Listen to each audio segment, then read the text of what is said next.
মুসলমান তো এখন ইশরাক কাকে বলে তা চিনে না, চাষ্ট কাকে বলে তা চিনে না। অনেক মানুষ আমাদের কাছে তো অনেক কিছু জানার জন্য প্রশ্ন করে, তো মনে মনে অনেক সময় আফসোস লাগে, হায় হায় এত বছর হয়ে গেল যে সে আউয়াবিন চিনে না, ইশরাক চিনে না, চাষ্ট চিনে না, দুখুলুল মসজিদ চিনে না, তাহিয়াতুল উযু চিনে না।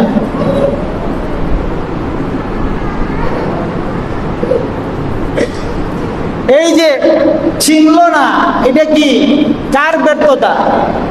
নিজের। কার? নিজের। যদি চিনত, নিয়মিত করত, এই নিয়মিত আমল তাকে জান্নাতে এনে দিত।